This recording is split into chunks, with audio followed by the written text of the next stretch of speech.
Hello दोस्तों, आज अपने इस वीडियो में रीट मैन सिलेबस के बारे में चर्चा करेंगे दोस्तों। और इसी पाठ्यक्रम का मैंने विभाजन किया, देखो 4 पार्टों के अंतर्गत ये विभाजन किया। अगर आप लोग भी ऐसे ही पार्ट में ऐसे डिवाइड करके 4 ऐसे पार्टों में विभाजन करके अगर करते हो तो आप लोगों को ये समझना भी आसान हो जाता है और पढ़ना भी आसान हो जाता है। भी क्या पढ़ना है, कैसे पढ़ना है, सभी ऐसे मिक्स कर देते हो। साइकोलॉजी को, आईसीटी को, सब्जेक्ट का क्या है, हाई सब्जेक्ट भी पढ़ना है, ये भी पढ़ना है, शैक्षिक परिदृश्य भी पढ़ना है, ऐसा कुछ नहीं है। देखो राजस्थान के सामान्य ज्ञान में मैंने कैसे दिया है। जैसे मैंने पार्ट 1 में देखो, इसमें पार्ट 1 में मैंने इतने डाले, राजस्थान का भूगोल, इतिहास, कला एवं संस्कृति, भाषा एवं साहित्य, ये रखा है मैंने। जो कि यहाँ से 80 अंक यानी कि 80 नंबर के क्वेश्चन यहाँ से बन जाएंगे। 40 क्वेश्चन होंगे 80 अंक के। फिर बात करते हैं मैंने पार्ट दूसरे में, देखो यहाँ पर 50 अंक के क्या क्या रखे हैं। देखो राजस्थान का सामान्य ज्ञान हो गया, जिसमें देखो यहाँ तक राजस्थान के सामान्य ज्ञान में यहाँ तक देखो कौन कौन से पार्ट है। राजस्थान के प्रतीक चिन्ह है, राजस्थान की फ्लैगशिप योजना, राजस्थान के प्रमुख अनुसंधान केंद्र, राजस्थान के प्रमुख धार्मिक केंद्र, राजस्थान के प्रमुख खिलाड़ी, राजस्थान के प्रसिद्ध नगर एवं स्थल, राजस्थान के प्रमुख उद्योग, राजस्थान में जन कल्याणकारी योजनाएं। अब देखो फ्लैगशिप योजनाएं, भाई यहाँ से तो आते हैं क्वेश्चन, मैं पहले बता देती हूँ, आएंगे योजनाओं से क्वेश्चन। अभी जो ये योजनाएं हैं 25 उन्हीं में से भी आएंगे, 15 विभागों वाली।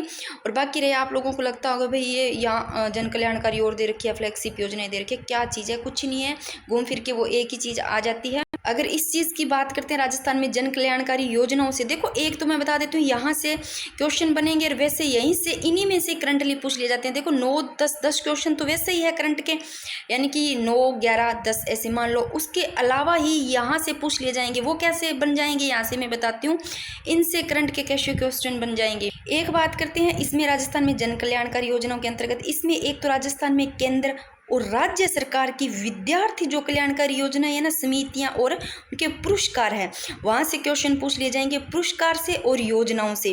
वो भी देखो राजस्थान में, राजस्थान के भी आएंगे पुरस्कार के और केंद्र के भी, तो दोनों को ही याद करने हैं, दोनों से पूछ लिए जाते हैं यहाँ से। फिर बात करते हैं, देखो यहाँ पर राजस्थान के प्रतीक चिन्ह हो गए, फ्लैगशिप योजनाओं से। फिर अनुसंधान केंद्र, यहाँ से भी करंट के क्वेश्चन पूछ लिए जाते हैं ऐसे।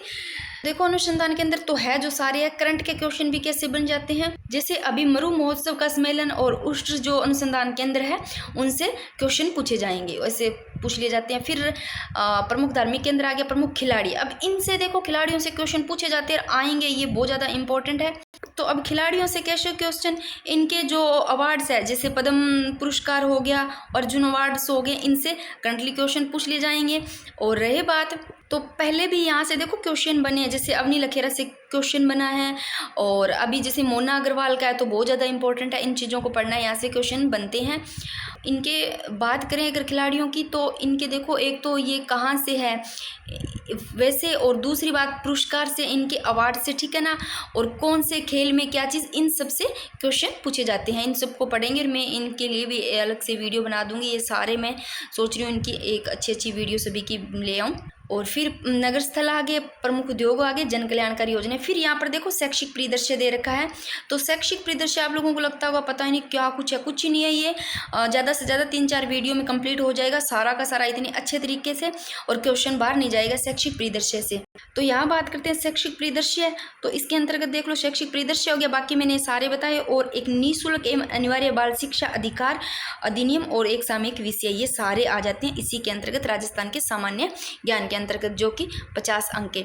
फिर बात करते हैं तीसरे पार्ट में, मैंने देखो क्या कैसे बांटा। इधर तीसरे पार्ट में मैंने सिर्फ साइकोलॉजी आईसीटी ली है। तो देखो ये चीज़ ध्यान रखना, मैंने क्या है ना, यहाँ 20 नंबर के है, अंक के है ना, तो मैंने वो भूल से क्या है ना, मैंने सोचा अंक के, और माइंड से ही निकल गया ये चीज़, मैंने अंक का क्वेश्चन कर लिया, यानी कि 20 क्वेश्चन के, तो फिर मैंने 40 कर दिए, यानी कि ये अंक है 20, यानी कि 10 क्वेश्चन की साइकोलॉजी आती है, ठीक है ना, यानी कि 20 अंक की। क्योंकि एक मैंने पहले वीडियो बना रखी है, मोटा चीज़ उसमें बता रखा है, उसमें बिल्कुल वो भी देख लेना। तो ये भाई 20 नंबर की है साइकोलॉजी, जो कि इसके 10 क्वेश्चन आएंगे। आईसीटी की बात करते हैं तो आईसीटी सिर्फ 5 नंबर की, यानी कि 10 अंक के, तो इस पे ज़्यादा ध्यान नहीं देना, 1-2 बार पढ़ लेना है, फिर से एग्जाम के पास में वापस इसको पढ़ लेना है, तो आप सारा टाइम इसी में मत खराब कर देना। और जो मेन चीज़ है, मेन बात है, वो है सब्जेक्ट और शिक्षण विधियाँ, ये सबसे ज़्यादा अपना मजबूत होना चाहिए, और यहाँ से सबसे ज़्यादा क्वेश्चन बनते हैं। विषय और विधियों की बात करें तो सब्जेक्ट से 120 अंक के, 120 नंबर के, यानी कि 60 क्वेश्चन, 120 के तो देखो सब्जेक्ट से और शिक्षण विधियों से 20 अंक के, तो दोनों 120 और 120 140, और 30 नंबर के ये दोनों साइकोलॉजी और आईसीटी, और 50 नंबर के ये राजस्थान का सामान्य ज्ञान, और रहा 80 नंबर का ये पहला पार्ट राजस्थान भूगोल, इतिहास, कला एवं संस्कृति, भाषा, साहित्य। तो सारे देख लो 80, 50, 30 और 140, 300 नंबर के हो गए टोटल, यानी कि 150 क्वेश्चन 300 नंबर के।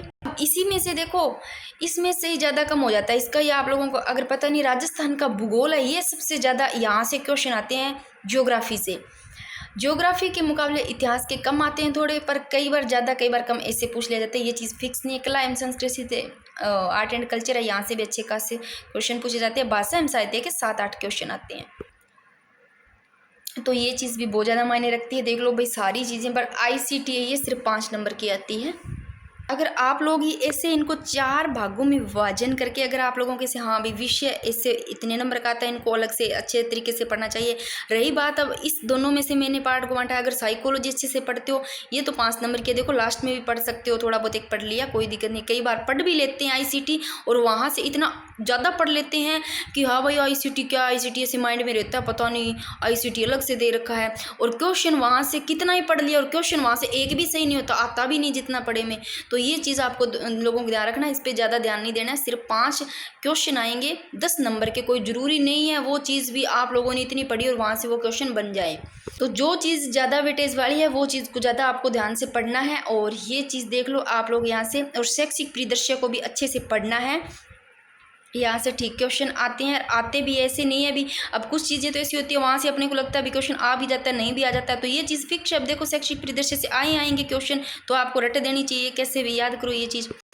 अब देख लो ये चीज़ यहाँ पर पहले पार्ट में मैंने ये रखा है, इनका भी कई बार फिक्स नहीं रहता। जैसे कि बात करते हैं अगर भूगोल की, तो ये देखो यहाँ से 15-16 क्वेश्चन आ जाते हैं ज्योग्राफी के। फिर बात करते हैं इतिहास की, चीज़ का फिक्स नहीं है भाई, कई बार तो क्या 8-9 क्वेश्चन आ जाते हैं, 7, 8, 8, 9, 10 ऐसे, कई बार ज़्यादा भी आ जाते हैं। मैं ऐसे नहीं कह सकती कि 20 के 15 क्वेश्चन आ जाते हैं, कई बार आते भी थे, बट अब ऐसे नहीं है, इतिहास के थोड़े कम पूछने लग गए।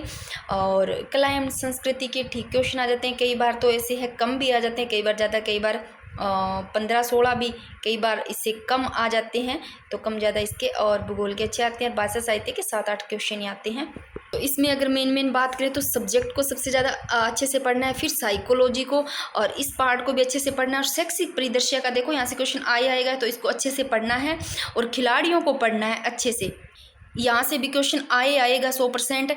और यहाँ से करंटली क्वेश्चन आ सकता है अनुसंधान के अंदर से, जैसे कि अभी बात करें तो मरु महोत्सव सम्मेलन की यहाँ से, और फ्लैगशिप योजनाओं से आएगा भी, फ्लैगशिप योजना फिर बोल रही हूँ इनको पढ़ना है अच्छे से। और राजस्थान के प्रतीक चिन्ह यहाँ से आता है, 100% क्वेश्चन आता है, मिलेगा। इस पार्ट को देख लो आप लोगों को कैसे, जैसे जिस हिसाब से क्वेश्चन ज़्यादा आते हैं उस अकॉर्डिंग से ज़्यादा पढ़ना है, बाकी पढ़ना सारे ही है ये। पर आप लोग इतिहास को हिम्मत लेके बैठ जाना, हिस्ट्री बहुत ज़्यादा लंबी होती है, और ये चीज़ एक हिस्ट्री में कईयों को ऐसे होता है ना भी, जिस चीज़ में ज़्यादा इंटरेस्ट आता है वो पढ़ते हैं, बार बार वही पढ़ते हैं। हिस्ट्री में आ रहा है भाई हाँ पढ़ने में मज़ा आ रहा है, ऐसे ऐसे था वो ऐसे था, इतिहास ऐसे नहीं है, इस चीज़ में रह जाते हैं। तो स्मार्ट स्टडी करनी चाहिए। तो सबसे ज़्यादा इसमें ज्योग्राफी को अच्छे से पढ़ना है, कला एंड संस्कृति को अच्छे से पढ़ना है, और इन दोनों को भी पढ़ना है ठीक। बट इससे नहीं कि आप हिस्ट्री पे बैठे रहो, भाषा एवं साहित्य पे बैठे रहो, 7-8 क्वेश्चन भाषा के आते हैं। तो अब देख लो भाई